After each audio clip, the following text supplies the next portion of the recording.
OK. Donc, on a vu hier l'eau en tant que ressource naturelle, ses enjeux et qu'est-ce qu'on pourrait faire pour mieux gérer cette ressource essentielle pour la vie. Aujourd'hui, on commence un nouveau chapitre, l'énergie. Et on va voir en détail les différentes ressources énergétiques, notamment celles qui sont pertinentes pour le Liban. يعني ما راح فوت كثير en détail بالنسبة للإنرجي nucléaire par exemple أو l'énergie marémotrice.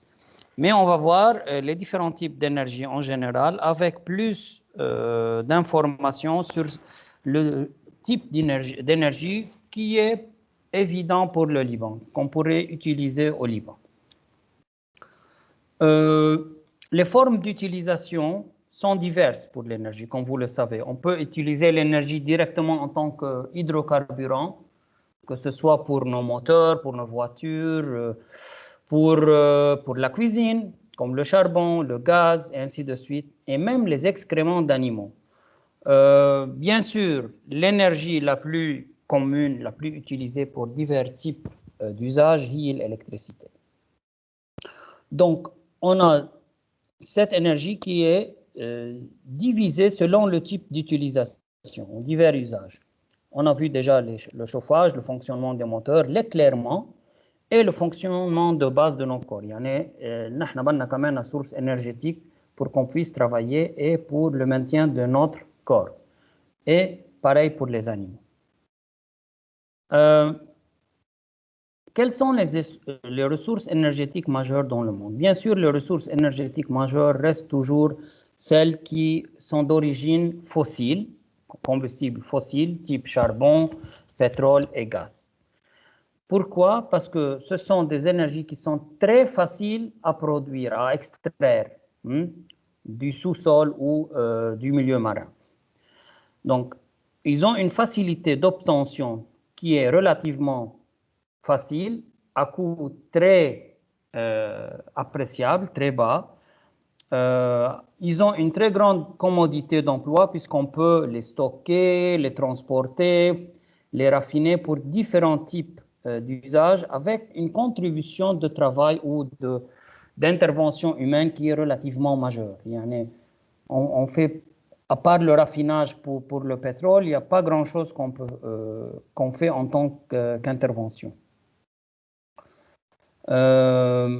Tous ces avantages qu'on voit, l'extraction, l'utilisation, le transport, stockage, ils sont contrebalancés par un point négatif qui est qu'elles sont des ressources non renouvelables, c'est-à-dire épuisables.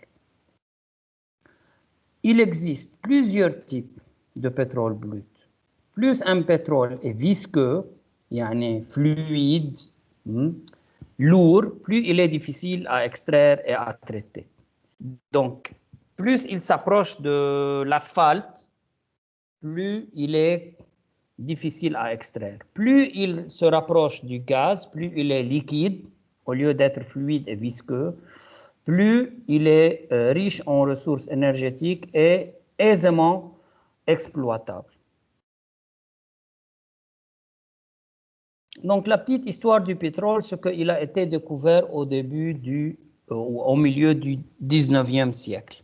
Donc, bien qu'il existait auparavant, parfois même à l'air libre, on peut voir le gaz qui sortait dans certaines parties de l'Irak. Il a été très vite exploité et il est devenu la source d'énergie la plus importante à peu près au début du XXe siècle.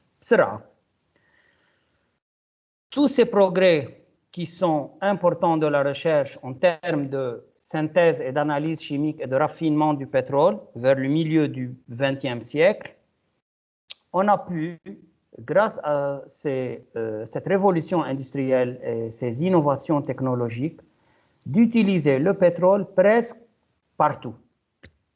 Où on peut trouver le pétrole? Que ce soit dans les vêtements, dans la soie synthétique, dans tout ce qui est fibre, dans le plastique, dans le nylon, En tant qu'hydrocarburant, pratiquement, on peut utiliser le pétrole dans la majorité de ce qu'on consomme aujourd'hui. On peut le voir toujours dans quelque chose qu'on utilise. Ce progrès a servi donc à produire à tout ce qu'on a besoin, des vêtements jusqu'aux véhicules et même des médicaments, des produits cosmétiques et tout ça. Dans certains pays, les stocks de pétrole commencent à tarir, c'est-à-dire ils ont commencé à exploiter leurs ressources pétrolières très tôt, relativement tôt, et leur stock n'était pas très grand. Et aujourd'hui, ils sont presque à la fin de ce cycle. Je cite par exemple le Royaume-Uni, la Grande-Bretagne, la Norvège, Bahreïn. Plusieurs pays pétroliers sont pratiquement à la fin de leur production. D'autres, comme le Liban, on vient de découvrir notre richesse en gaz naturel. Nous, nos voisins du nord et du sud, l'Égypte, la Grèce. Donc, ce sont des pays qui commencent à considérer une production d'hydrocarbures.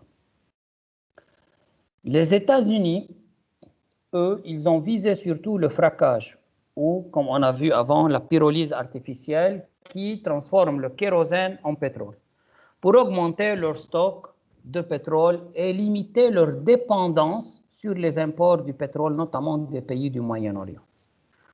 Le prix du baril connaît des hauts et des bas, comme vous le savez. Parfois, le Brent, il est haut et le prix américain, du pétrole américain, et le pétrole brut descendent jusqu'à $40 la baril et parfois ils remontent jusqu'à plus de $75 la baril. Aujourd'hui, on est dans les soixantaines. Donc, tout ceci est en fonction ou bien de la production mondiale ou bien de la demande sur le pétrole. Vu qu'actuellement on est en pleine crise du Covid-19, bien sûr, les transports, les vols aériens, maintes activités ont été réduites dans le monde, ce qui fait que la demande sur le pétrole diminue. En même temps, on a des sanctions pétrolières sur certains pays producteurs comme l'Iran et le Venezuela, ce qui fait que la production aussi est en baisse dans certains pays et ce qui laisse le prix à l'état qu'il est actuellement. On avait parlé l'autre jour que le prix et le progrès technologique a fait en sorte que l'extraction de ce pétrole ou du gaz naturel est devenue moins chère, plus facile. C'est pour ça que maintenant, on a dit qu'au Liban, l'extraction est relativement aisée et rentable. Avant, cette exploitation du pétrole n'était pas du tout rentable. Les problèmes environnementaux et climatiques sont alarmants puisque nous ne pourrons plus compter bien pour longtemps sur ce pétrole, puisqu'il est une source d'émissions de dioxyde de carbone avec la combustion de tous ces hydrocarbures et donc un gaz à effet de serre qui contribue largement au changement climatique.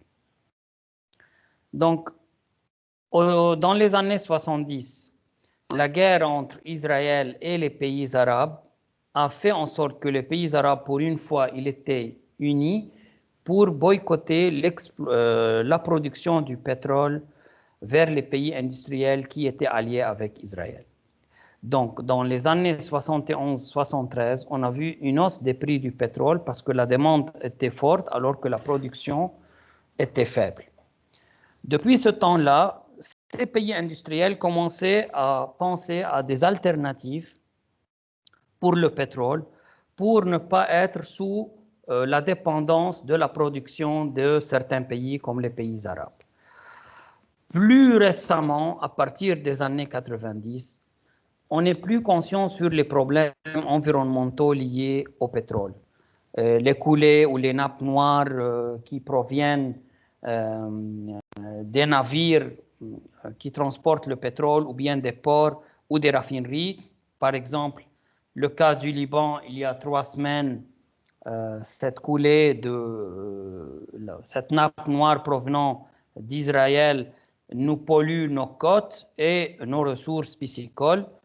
C'est vraiment des impacts négatifs pour l'environnement, pour la biodiversité et pour l'économie, puisque une plage noire pleine d'huile pétrolière n'est pas du tout,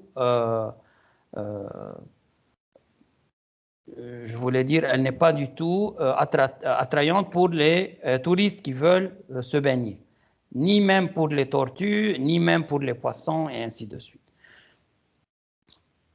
On commence à partir des années 70 à chercher une alternative très intéressante, l'énergie nucléaire. Pourquoi? Parce que déjà l'industrie existait dans les pays en question, type la France, le Royaume-Uni, la Russie, les États-Unis, le Canada. Donc cette industrie qui se base sur l'utilisation d'éléments radioactifs comme l'uranium ou le plutonium, elle est aujourd'hui la deuxième source d'énergie après ces hydrocarbures fossiles. Pourquoi? Parce qu'il est très facile aussi à gérer, puisqu'on ne demande pas beaucoup de quantité d'uranium ou de plutonium. On fait en sorte que la production soit dans une zone de haute sécurité pour éviter tout risque, et elle fonctionne selon le système qui est décrit d'une façon simplifiée dans le graphe que vous voyez devant vous. On provoque la fission des atomes d'uranium, ce qui engendre une chaleur. Grâce à cette chaleur, on fait réchauffer de l'eau. Donc, en réchauffant de l'eau, on va produire la vapeur d'eau. Donc, la pression qui est générée par cette vapeur d'eau va tourner une turbine, et la turbine entraîne un alternateur qui produit de l'électricité. Donc, après tout ça, le réacteur doit être également refroidi par l'eau. C'est pour cela que la plupart des cas, vous voyez que ces centrales nucléaires sont à côté des grandes rivières ou de la mer. Ici, c'est la photo à Gênes, en France, donc à côté de la rivière Garonne. Fukushima, qui a subi des dégâts lors d'un tremblement de terre au Japon, était à la côte. Et ce sont les risques, si vous voulez, essentiels que peuvent subir ces stations d'énergie nucléaire, c'est-à-dire des problèmes de contamination radioactive grâce à des problèmes techniques de fuite, ou bien à cause d'un désastre naturel type tremblement de terre. Ceci a été le cas 2 ou 3 fois dans l'histoire, que ce soit Tchernobyl en Ukraine ou Fukushima plus récemment au Japon. D'autres énergies sont dites énergies renouvelables et parfois même inépuisables, sont aujourd'hui de plus en plus importantes et qui commencent à contribuer d'une façon assez significative dans la production énergétique de certains pays. Je note ici 3, l'énergie solaire, l'énergie éolienne et l'énergie hydroélectrique. Pour l'énergie solaire, elle dépend bien sûr de l'intensité du rayonnement et la durée d'ensoleillement, et donc elle varie avec les saisons et avec l'espace. Quand on est proche de l'équateur, on a une intensité lumineuse plus importante, proche d'un désert. Et quand on est dans une zone fortement nuageuse ou proche des pôles, cette énergie devient peu significative. Elle présente donc un certain avantage, donc cette énergie renouvelable, mais en même temps, elle a des handicaps, on va le voir. C'est pour ça qu'elle est utilisée d'une façon concentrée autour de la zone de sa production, c'est-à-dire un usage local. C'est pour ça ou bien l'énergie solaire est faite à l'échelle domestique ou bien à l'échelle vraiment locale, un village, une petite ville, et ainsi de suite. L'énergie éolienne aussi est possible dans des sites privilégiés, là où le vent il est très fort, ou bien continue tout au long de l'année. Et aussi, ne doit pas être trop loin des zones habitées, ni trop proche, parce que en même temps, c'est un paysage et le bruit généré par les turbines est gênant. Ce qui fait que elle est facile là où il y a des prairies, des zones agricoles de plein champ, en pleine mer, quand la mer n'est pas trop profonde, où cette installation de ces éoliennes est pratiquement facile. L'énergie hydroélectrique aussi se base sur le cycle de l'eau, sur l'eau des pluies et des fontes de la neige. Elle vient en troisième place après les hydrocarbures.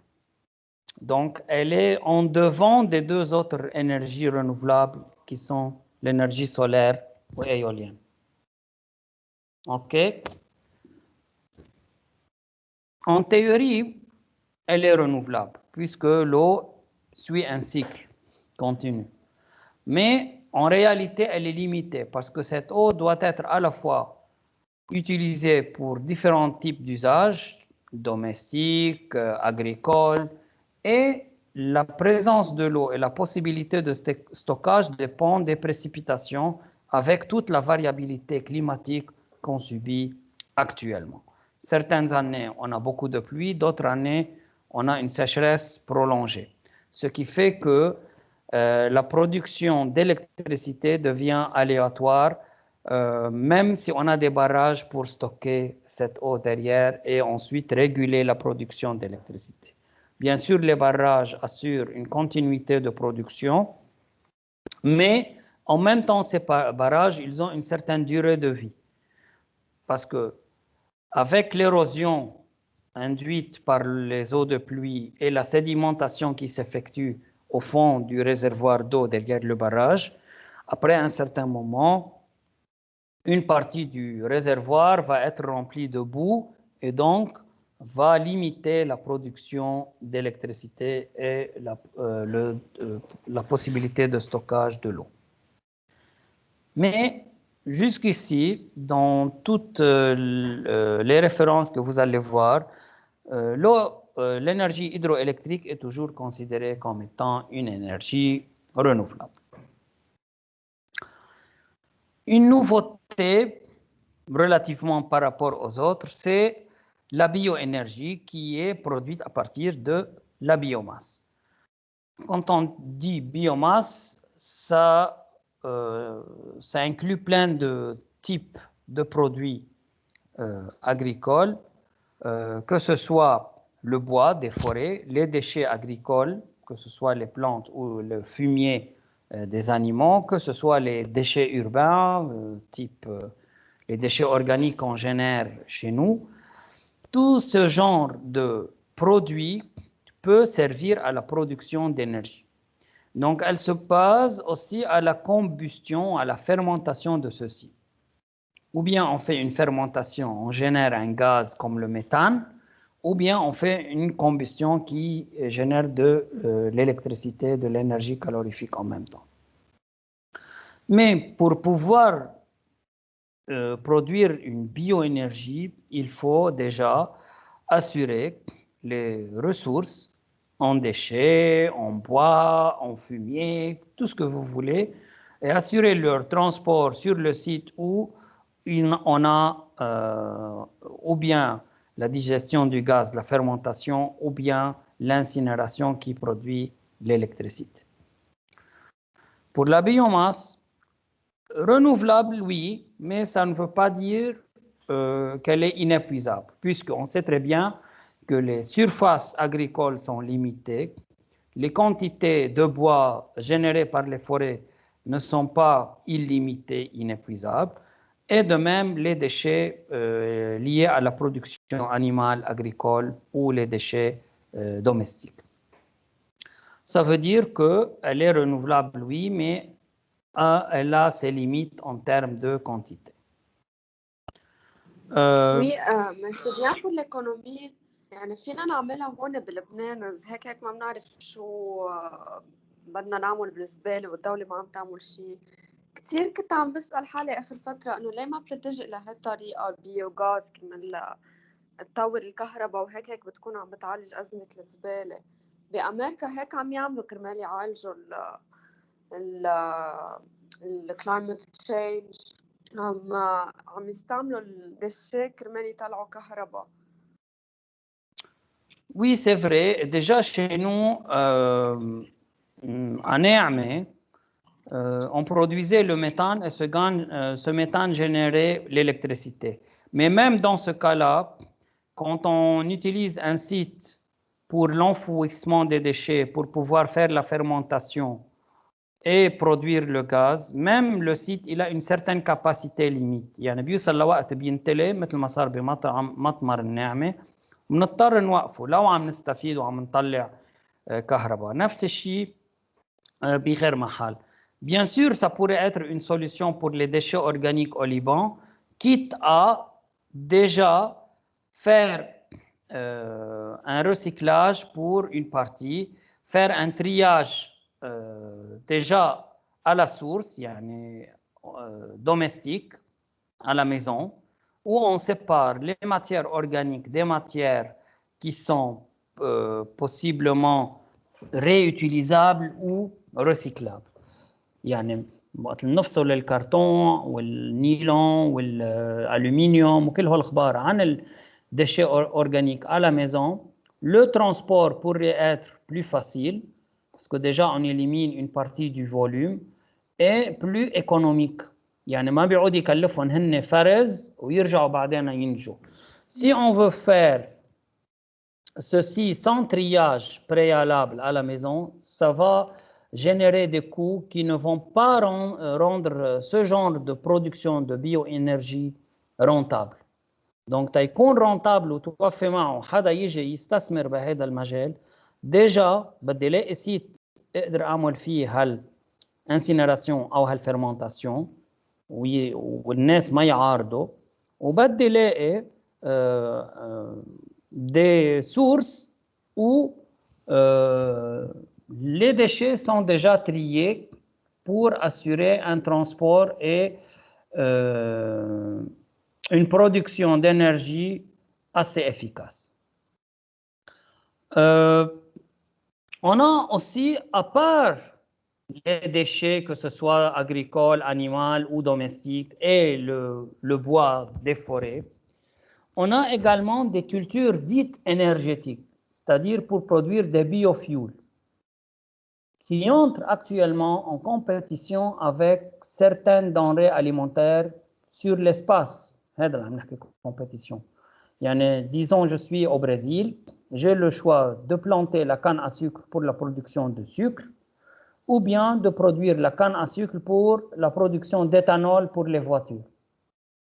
Donc, si j'augmente beaucoup la production de canne à sucre en tant que culture énergétique, je risque de réduire la production de sucre pour l'usage alimentaire, donc augmenter la demande par rapport à la production, donc hausser les prix. Yani, je peux produire, mais ça va avoir des répercussions parfois négatives sur la production agricole pour la sécurité alimentaire. Donc, je peux planter le maïs pour produire l'huile, je peux planter le maïs pour le popcorn, pour l'alimentation animale ou humaine, mais je peux aussi produire le maïs pour la production d'éthanol ou d'énergie. Et alors, dans ce cas-là, j'aurai moins de maïs pour les animaux et pour l'homme, et donc le prix des fourrages et le prix du maïs pour la consommation domestique vont également augmenter. Elle a ses avantages, mais elle a aussi en même temps ses inconvénients. La biomasse Et les cultures énergétiques sont donc des ressources, dans ce cas-là, limitées, car l'espace agricole n'est pas infini.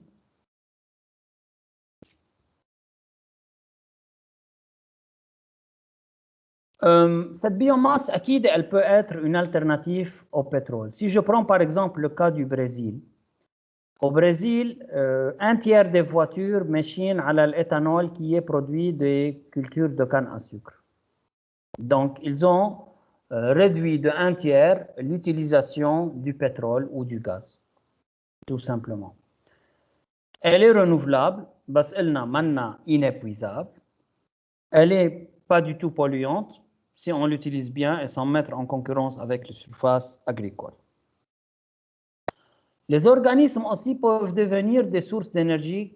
C'est ce qu'on appelle aussi la biomasse énergétique. Quand il s'agit d'organismes végétaux, on parle donc de biomasse végétale.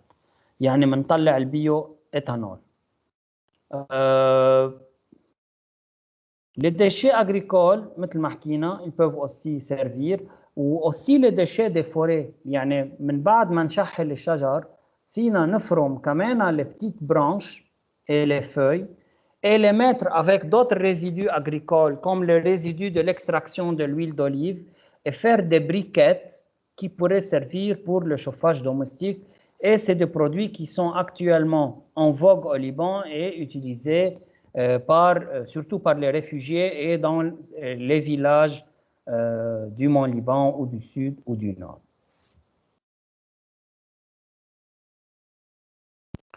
Bien sûr, les autres types d'énergie n'existent pas du tout chez nous. Elles sont très localisées dans le monde. Comme l'énergie des marées, elle ressemble par principe à l'énergie hydroélectrique. يعني فرق بالhauteur تبع المي هي اللي بتخلي اقدر اعمل ترانسبور للمي من محل عالي لمحل واطي اقدر حرك turbine par la gravité et ensuite produire de l'électricité. Il y a quelques sites privilégiés où la différence entre marée haute et marée basse peut atteindre une quarantaine de mètres, comme la mer du Nord et la mer de la Manche, entre la France et les îles britanniques. On a certaines stations d'énergie marémotrice. La géothermie, par contre, elle est aussi une ressource inépuisable, mais aussi il y a très peu de lieux favorables. مثل ما شفنا كمان بأول partie من الكور إنه là où on a un certain socle cristallin, où le manteau est à certaines distances, où il y a de l'eau à des profondeurs assez importantes qui peuvent se chauffer et profiter de l'énergie hydrothermale et ainsi on peut utiliser ces eaux profondes dans certaines formations géologiques où elles sont réchauffées naturellement. Je cite deux pays, l'Islande et la Norvège, où on utilise cette eau du sol directement pour chauffer les maisons et la retourner au sol. تطلع من مثل كأنه دقين بير نطلع الماء سخنة بتفوت بسيركوي بتبرم على البيوت شوفاج بتدفي البيوت وبيرجع بعدين بردوها على السول تترجع تحمى. Donc c'est aussi simple que ça. إذا بدي استعملها للشوفاج وقلنا كمان إذا عم تطلع sous pression مع vapeur, elle peut faire tourner des turbines et aussi produire de l'électricité.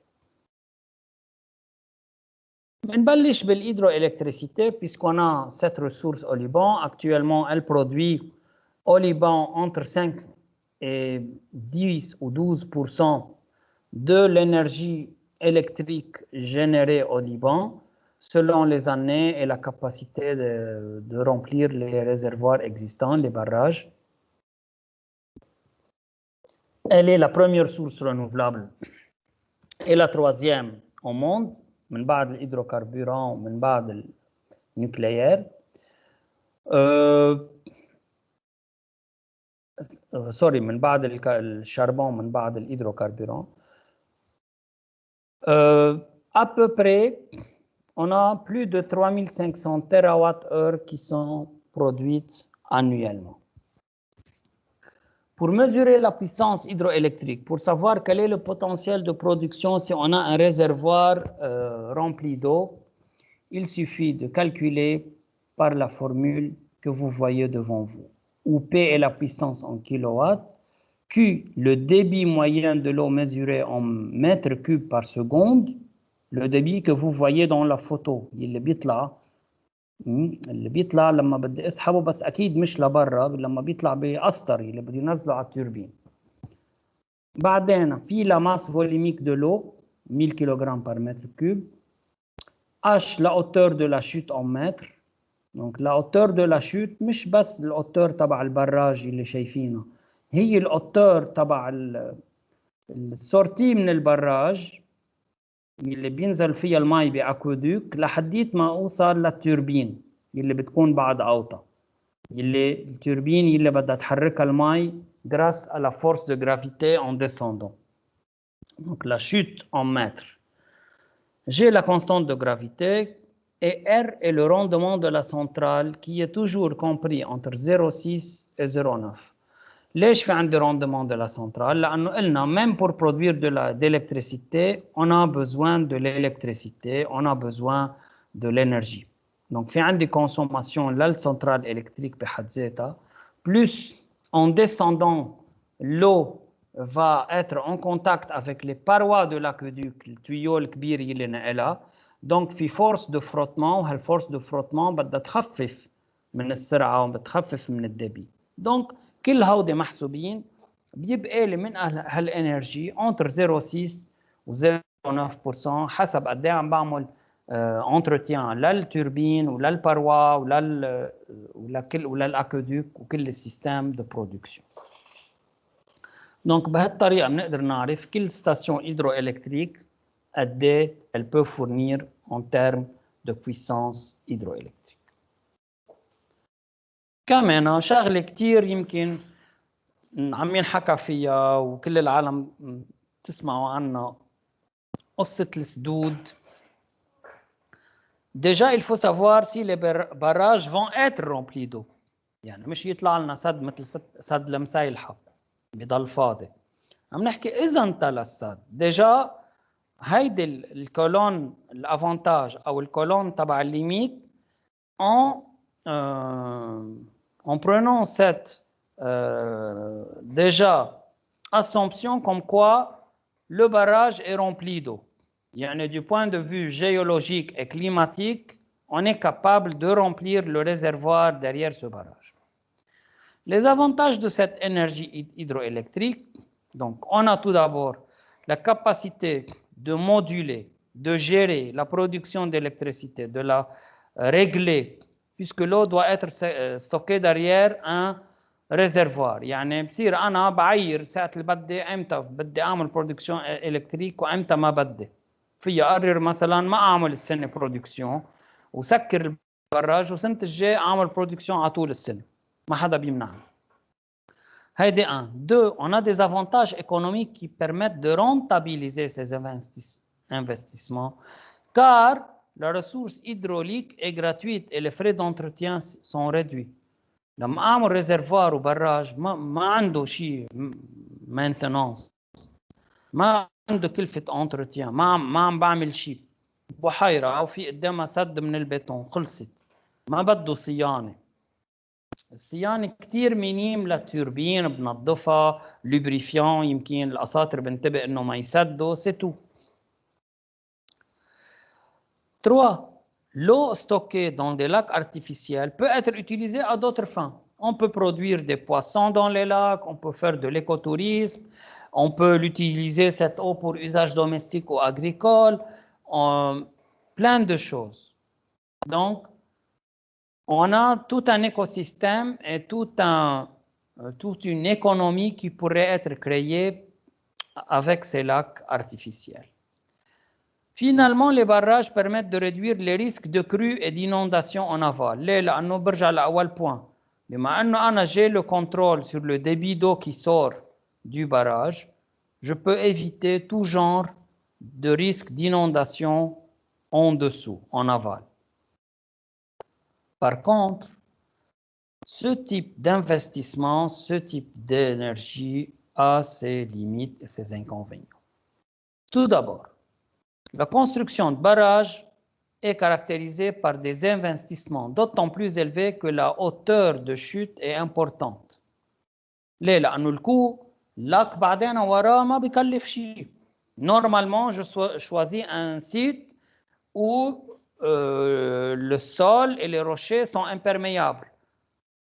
وإلا بلا طعمة بيكون الشغل. Où le risque d'infiltration de l'eau dans le sol est minime. شو بيبقى عند الكو بهالحيط اللي هو البراج؟ بس هالحيط بيكلف كتير. Et le coût va en augmentant avec la hauteur du barrage. Donc إذا بدي أقارن سد جنة يلي الهوتور فيه 60 متر أو سد بسرة يلي الهوتور فيه بده يعملوها كانوا بال40 متر، سد جنة بيكلف أكتر. ليه؟ لأنه quand je monte en hauteur, je dois aussi aller en épaisseur pour éviter que le barrage s'effondre, pour qu'il puisse tenir toute cette masse d'eau derrière lui. الباز تبع البراج بتكون كتير عريضة. انتوا بتشوفوها جالسة من قدام، بس من ميلة اللاك لورا بيكون عندي مثل كورب من فوق، بتكون رفيعة على السومي دي براج، وبتصير تعرض كل ما اروح vers le fond du barrage لميلة الريزرفوار لورا. هيدا كله بده يتعبى béton. Donc le coût va être énorme. Pour vous donner une idée، مثلا barrage de بسرة، إذا ما بدي أحسب الحق الأراضي اللي بدي أدفعها للناس اللي نورمالمون هيدا الشيء كمان بدنا نحسب له حساب، c'est à peu près 600 millions de dollars. Donc c'est énorme.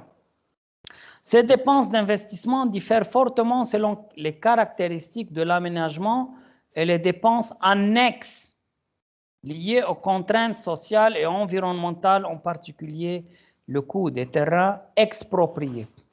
إذا عم بعمل براج بأرض كلها للدولة بشي محل في نهر كبير فاين، بس إذا عم بعمل براج الأراضي اللي بده يغمرها كلها أملاك خاصة، je dois acheter les terrains, exproprier les gens، عندي des coûts كتير عاليين.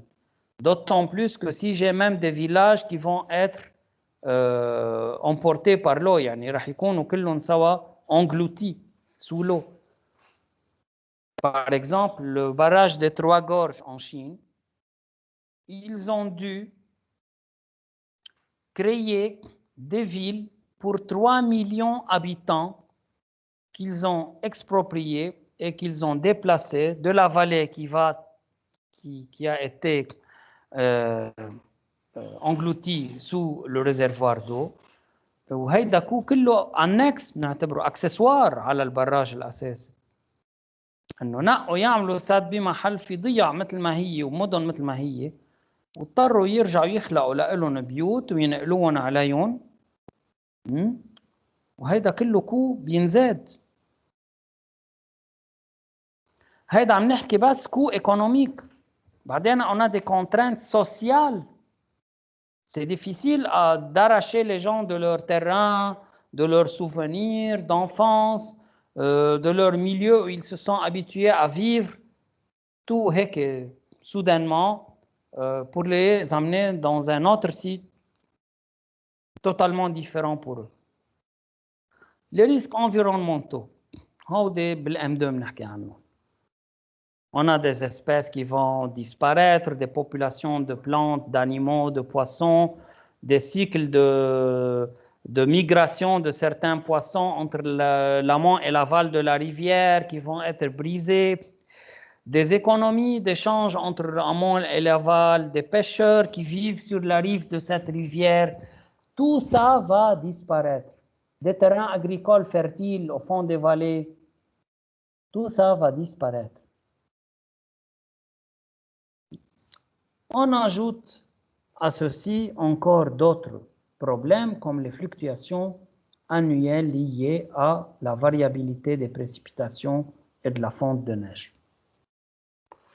Elle peut augmenter de 15% certaines années et même diminuer plus de 50% dans d'autres années de sécheresse. Même aux États-Unis, si on prend le barrage de Hoover Dam, Le barrage de Hoover a été conçu pour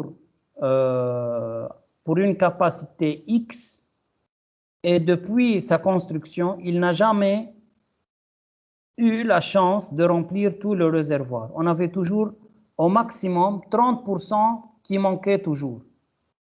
يعني الكاباسيتي تبعه خلينا نقول انه بيقدر يعمل لي 1 تيرا كيلو وات اور بار ان ولا مره قدر يوصل لل 700 مليار. تبعال ليش فرقت هالقد الكالكول؟ Tout simplement parce que quand ils avaient conçu le barrage, ils ont eu les données climatiques et ils ont fait leurs calculs pour une période qui était relativement la plus humide dans l'histoire des États-Unis. ثابت لما عمر السد العناية اللي عندهم données climatique لها هال 50 أو 100 سنة اللي قبل ثابوا أكثر 100 سنة humide بالمنطقة ومن بعد ما بلشوا السد ما عاد إجا هالقد précipitation. دونك دفعوا مصاري زيادة وما بحياتهم ملوا للريزرفوار. واليوم aux États-Unis, c'est le pays où on connaît le plus la destruction des barrages اللي خلصوا الفي تبعهم pour les remplacer par d'autres systèmes de régulation des crues ou d'exploitation de les ressources de l'eau ou les ressources hydroélectriques. Donc, autre point كمان حكينا عنه, les barrages engendrent des déplacements de la population, l'engloutissement de zones agricoles fertiles, perturbation des écosystèmes en avant et en aval, et ainsi de suite. Donc, si on pèse les avantages et les limites, il est très difficile de trouver des sites vraiment où les avantages sont plus importants que les limites des barrages hydroélectriques. هلا عطول عم نستعمل des barrages pour produire l'hydroélectricité? Bien sûr que non. Parfois, on peut acheminer l'eau à travers des canaux et ensuite des tuyaux, des gros tuyaux, des aqueducs et on les fait descendre des chutes dans les vallées plus bas jusqu'à des turbines pour produire l'électricité. ما بعرف قد ايه منكم طالع على النوبين على وادي قديشة. بوادي قديشة عندنا 4 محطات. بنبلش من مغارة قديشة لبشري في عندنا محطة، بيرجع عندنا محطة تاني من بشري لكعب وادي النوبين حدير مرليشة عندنا محطة، بيرجع عندنا محطة ثالثة بتنزل من تحت دير سيدة النوبين باتجاه مزرعة النهر على الكعب 3، وحدة رابعة كمان بمنطقة سيدة حماطورة، وبعدين في وحدة أوطى لقدام شوي. ولا مرة شفنا لك. Si on a des lacs, c'est vraiment des lacs minimes, de petites surfaces ou qui ont un volume très petit, comme le barrage de Chouane. اللي رايح على شوان بيعرف. كمان على نهر إبراهيم عندنا 2 ou 3 stations qui utilisent le lac de Chouane ومنه بيطلع des tuyaux, des aqueducs qui amènent l'eau à des turbines plus basses بين يحشوش ونهر إبراهيم. إذن في عندي production hydroélectrique possible, elle est limitée, منا كتير كبيرة. نمباش بوقت من الأوقات كانت كل مثلا كهرباء قديشة كانت تضوي بين 25 و50 ضيعة حوالي نهر قديشة بالشمال بقضاء بشري وبصغرطة وبالكورة. إذن c'est possible. بنهر الجوز كمان عنا بكفتون عنا كمان محطة وكانت الكهرباء تروح لمعامل الترابة بشكا.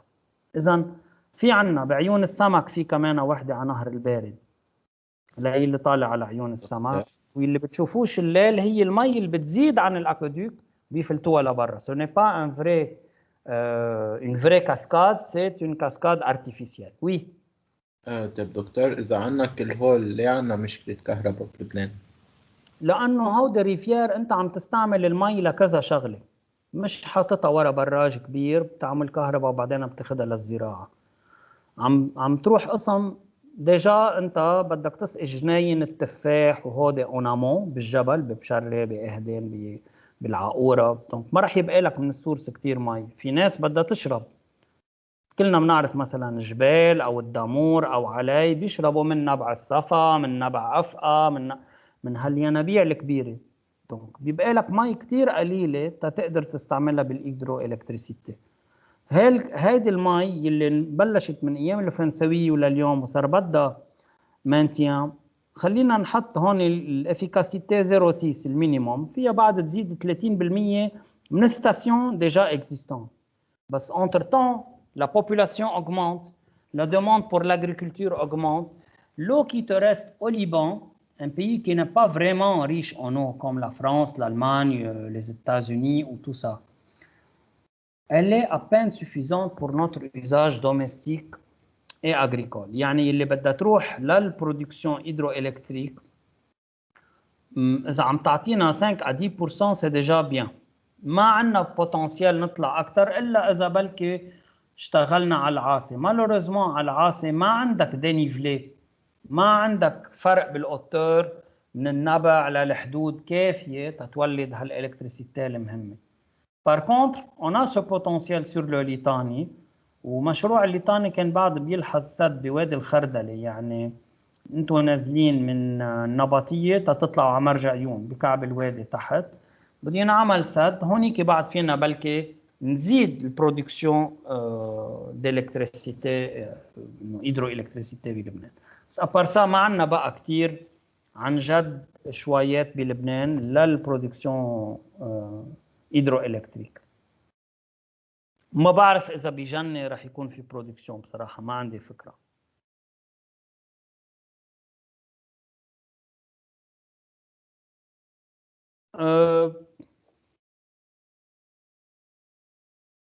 خلينا نبلش بالبارتي solaire. L'énergie solaire thermique exploite le rayonnement du soleil afin de l'utiliser directement en termes que chaleur, يعني énergie calorifique. مشان هيك on distingue 3 types de technologies. نقدر نستفيد من الشمس كسورس d'énergie renouvelable. Tout d'abord, la technologie solaire dite active, où on a des capteurs thermiques qui sont installés sur les toits des bâtiments. Ce capteur thermique est un dispositif qui permet de cueillir l'énergie provenant du soleil et la transmettre à un autre fluide appelé un fluide caloporteur qui porte la chaleur. Cette chaleur est ensuite utilisée afin de produire l'eau chaude sanitaire ou bien encore l'eau qu'on peut chauffer pour le chauffage, يعني pour chauffer le locaux. طيب هون كمان بقلبها في كتير دي ديريفي ودي فاريانت. في عنا تيوب، في عنا بانو، فينا نستعمل دي ميتو، وفينا نستعمل الريزرفوار بسيراميك بخلي المي السخنة تضاين لفترة أطول. Donc كمان صار في عنا كتير produits qui ont augmenté l'efficacité de cette technologie solaire dite active. هلا la technologie solaire passive هي أكثر ما بنحس فيها، يعني أكثر أرشيتكتور. أرشيتكتور يمكن كانوا حتى جدودنا يستعملوها. Architecture des maisons d'une façon à avoir des toits, ces toits qui permettent d'aérer une partie sur le plafond, réduire l'impact du froid, l'épaisseur et le matériel utilisé dans les murs qui permet une meilleure isolation thermique. Ainsi, on est en plein hiver et à l'intérieur, c'est relativement chaud, et en été, c'est relativement plus froid par rapport à l'extérieur. Si vous voulez aussi le design, l'architecture des fenêtres كمان كانوا الفناتر قبل منهم اعراض ورايحين اكثر بالطول، لانه pour mieux capter l'énergie solaire quand on la veut et éviter cette énergie quand on ne la veut pas. يعني حسب السيركوي du soleil. حتى في محلات on peut utiliser indirectement cette énergie pour l'éclairage. يعني توفر ضوء. بنلاقي بالبنايات القديمة المنور كان فراغ فاضي، تيكون دايما حتى من ميلة جوا في عندي إضاءة يا أما على الدرج يا أما بالأوض الجوانية بالبيوت. إذا فايتين بالجميزة بالأشرفية حتى على الدورة وبعض المحلات اللي بعضهم هول بنايات القدم بتلاقوا إنه من جوا في منور كتير فاضي وبلوك فراغ بقلب نص البناية. نورمالمون بيكون بكعبه كمان كان أيام إذا كان كتير عريض بيزبط جردة. كل هودي الديزاين اليوم مستعملين. كان اخر شيء ريستوران طاوله عميق بالبقاع معتمد هيدا السيستم. هل بنقول له نحن كلايمت سمارت اركيتكتشر دونك qui permet de mieux gérer l'énergie solaire, que ce soit pour l'éclairement ou bien pour garder la chaleur. On a d'autres types aussi d'énergie solaire qui est la technologie concentrée sur un point focal اللي هي thermodynamique ou four solaire. يعني شو عنا؟ on a une chaleur de haute température بتوصل لل 1000 degrés. نعمل لها concentration للرayonnement. بيكون عنا des miroirs بشكل كونكاف هيك على حيط كونكاف. كلهم سوا بياخذوا الريون سولار وكلهم سوا بيعملوا له ريفليكسيون. ces rayons sont réfléchis sur un même point. Donc لما يكون عندي des milliers et des milliers de miroirs qui réfléchissent l'énergie solaire, le rayonnement solaire sur un même point, بيصير عندي بهالمحل un pouvoir calorifique très fort, une température très forte qui permet aussi de générer de la vapeur et aussi produire de l'électricité à travers les turbines. Donc هون بالصورة شايفين هيدا السيستم سولار ترميك. شايفين المرايا برا عم يعكسوا الشمس. كلهم بيوصلوا عند النقطة السوداء اللي بالنص يلي بنقلها الفور سولار. في كذا فيرسيون كذا تيب d'architecture لهيدا السيستم. هلا ces installations solaires thermiques pourraient satisfaire jusqu'à 70% des besoins en eau chaude sanitaire et 50% des besoins en chauffage d'un foyer dans une zone disposant d'un bon rayonnement solaire. Donc هيدا اللي عايش بلبنان كمان وعنده سيستم سولار بالبيت للمي السخنة بيعرف انه في يوفر كتير بالكو d'électricité pour chauffer l'eau. On demande des installations تقريبا 30 à 40%. ليه؟ لأنه عندي بارت بالتويو اللي جاي من محل اللي أنا عندي المي عم تتسخن محل ما عندي سيستم سولار لا ينتقل على ستوكاج على ريزرفوار المي اللي نستعمله بالبيت أو على الشفاج. بصير عندي بارت كالوريفيك.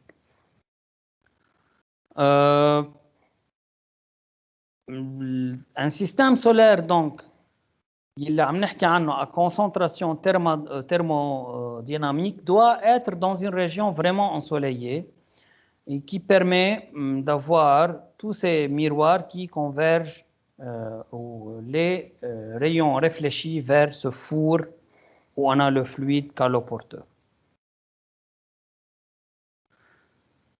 بيرجع في عنا l'énergie solaire photovoltaïque اللي بنقول لها كمان PVC photovoltaïque cellule photovoltaïque. C'est l'électricité produite pour transformation d'une partie du rayonnement solaire en moyen d'une cellule photovoltaïque. Schématiquement, un photon de lumière incidente permet sous certaines circonstances de mettre en mouvement un électron. بمجرد ما صار عندنا mouvement électron, هيدا صار courant électrique. Les cellules photovoltaïques sont fabriquées avec des matériaux semi-conducteurs, principalement produits à partir du silicium. Ces matériaux permettent des électrons, lorsqu'ils sont soumis à une action de la lumière, de faire du mouvement. بيطلع عندي électron وهالélectron بيمشي بيصير عندي courant électrique. Les électrons sont éjectés du matériau et circulent dans un circuit fermé produisant ainsi l'électricité. اللي ما بيقولوا لكم اياه إنه غير السيليسيوم on utilise dans ces matériaux des éléments qui sont également rares dans la nature. يعني إذا بدكم it's the dark side of the moon. إيه صرنا من ميلة القمر يلي معتمة ما بنحب نشوفها. ليه؟ لأنه si on va considérer ces éléments qui sont rares comme étant des ressources non renouvelables, une grande question se poserait pour l'énergie telle l'électricité photovoltaïque.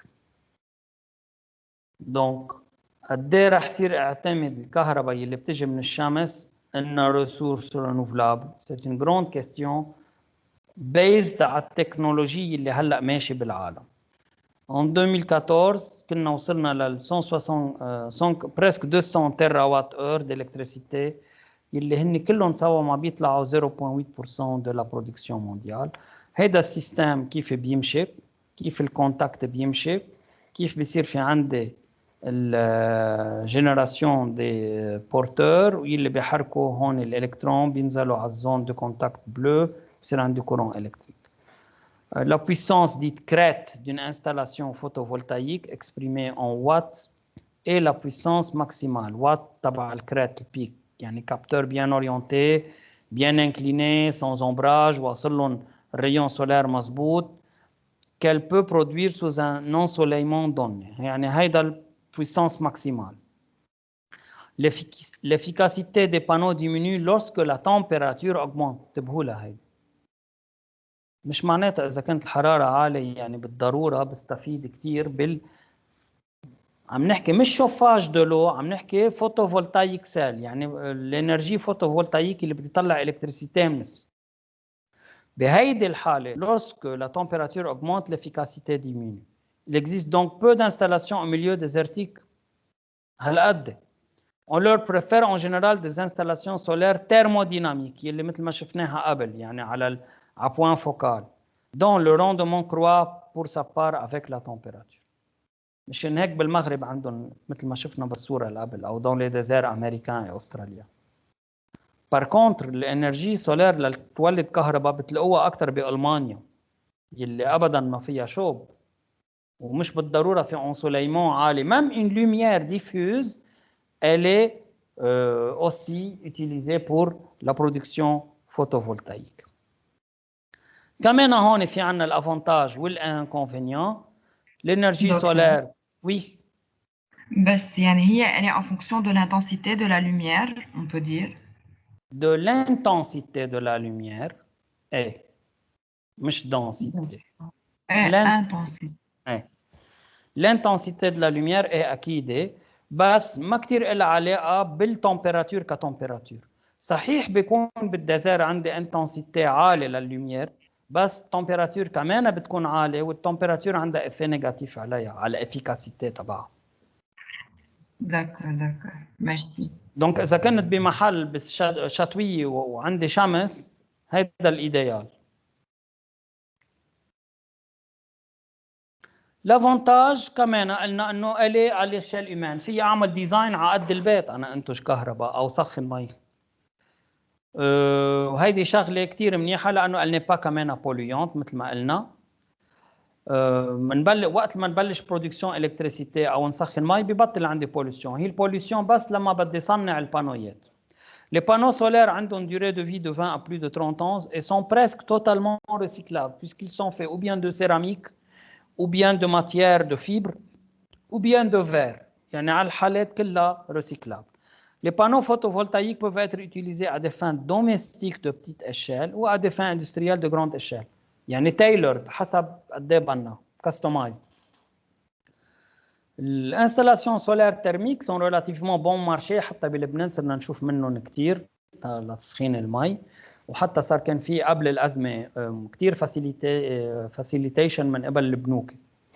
L'utilisation de la chaleur résiduelle après génération électrique pour produire par exemple de l'eau dessalée ou de froid augmente sensiblement la compétitivité des installations solaires thermodynamiques. Donc ببعض المحلات عم يستعملوا هالإنرجي حتى يعملوا ديسالينيزاسيون لمية البحر بما انه قلنا الترموديناميك موجودين اكثر بمناطق الصحراء وبالبلدان الصحراويه اللي اساسا ما فيها مي.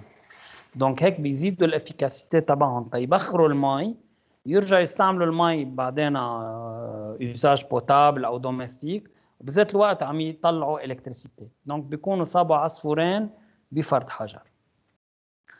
شو الليميت تبعها؟ قلنا l'énergie électrique n'étant pas directement stockable, il est en revanche possible de la stocker dans des batteries. اليوم لما بدكم تركبوها الكلفة مش بالبانو، الكلفة بالبطارية اللي بتجيبوها بتركبوها معها بالبيت تيضل تقدر تعملكم ستوكاج كهرباء. والبطارية معمولة من برودوي منا رينوفلابل، والبطارية بتهدي 4-5 سنين ماكسيموم إذا نحن كتير عملنا لها انتروتيان مظبوط. دونك مشان هيك بعدها انرجي كوتوز، الكلفة مش بالبانو قلنا ولا بالتويو، الكلفة كلها سوا بالبطارية. Les panneaux photovoltaïques les plus répandus sont faits de silicium cristallin, ils sont lourds, fragiles et difficiles à installer. Donc كمان عندهم مشكلة معينة. L'impact environnemental et énergétique de la fabrication des panneaux de silicium est grand. مثل ما حكينا انه بالنهاية عم بستعمل دي ماتيريو منهم كتير رينوفلابل، والاندستري تقدر تطلع البانويات بحد ذاتها elle est polluante. Donc les métaux utilisés dans la fabrication aussi des batteries ne sont pas du tout renouvelables. كلكم تشتروا البطارية اليوم كنا سيليسيوم، صرنا بنستعمل d'autres éléments comme le lithium, cadmium، كل هودي القصص كتير غاليين ورار. Les panneaux demandent assez de surface، مشان هيك كمان عندنا ليميت على سطوح البنايات، انه السطح اكيد ما بيأدي كل السكان البنايه، يمكن يقدر واحد يستفيد منهم، او اذا للمية السخنه نص البنايه بس. وبعدين دونك on a des limites en termes de surface بالنسبه للبانويات. بالنسبه للكهرباء بدي 1 متر كاري ل 0.5 امبير، يعني اذا بدي للبيت 5 امبير تحطها بدل الاشتراك البنايه 5 امبير بدي 10 متر كاري على السطح. دونك هيك بدي احسب ديجا بدي يكون البنايات الديزاين تبعهم بيخليني اقدر استعمل السطح لبليزيور فان، اقدر يكون عندي خزانات المي، واقدر يكون عندي كمان usage pour la production d'énergie, ce qui n'est pas le cas actuel dans l'architecture des immeubles libanais. بنخلص هون اليوم بالنسبه للانرجي، ونكمل نهار الجمعه مع الانرجي ايوليان. Je vous souhaite une très bonne après-midi. Merci, docteur. Bye, Gloria.